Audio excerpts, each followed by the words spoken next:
హలా! ఈరోజు స్పెషల్ ఏంటో తెలుసా? చికెన్ కర్రీ అనుకుంటున్నారా? కాదండి, అది వండే వ్యక్తి. అదెవరో కాదు, మా బావ. నేను ఎప్పుడు వంట చేసినా ఏదో ఒక వంక పెడుతూ ఉంటాడు. అందుకనే ఈరోజు మా బావనే వండమని చెప్పాను. ఎందుకంటే మా బావ చాలా బాగా కుక్ చేస్తాడు కాబట్టి. కానీ ఆ వంట చేస్తున్నంతసేపు అసలు ఎందుకు చేయమన్నానురా బాబోయ్ అన్నట్టు చేశాడు. ఎందుకంటారా? ఏం లేదండి, ఎప్పుడూ ఒకేలా ఏం తింటాము, హైదరాబాదీ స్టైల్లో వండుతాను అని చెప్పి ఎంత ఆనియన్ పేస్ట్ వేశారో చూసారా అస్సలు.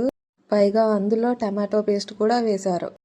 నాకు ఆ పేస్ట్ చూస్తుంటే అది చికెన్ కర్రీ అవుతుందా లేదంటే పప్పు కర్రీ అవుతుందా అని డౌట్ కొడుతుంది. నా వీడియోని లైక్ చేయండి, షేర్ చేయండి అండ్ మన ఛానల్ని తప్పకుండా సబ్స్క్రైబ్ చేసుకోండి.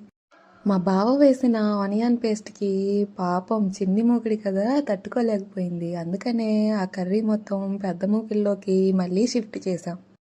అంత పేస్ట్ ఎందుకు అంటే ఫ్రై కర్రీలో ఇంత పేస్ట్ వేస్తే గ్రేవీ ఎక్కువగా ఉంటుంది, కలుపుకోవడానికి బాగుంటుంది అని చెప్పాడు.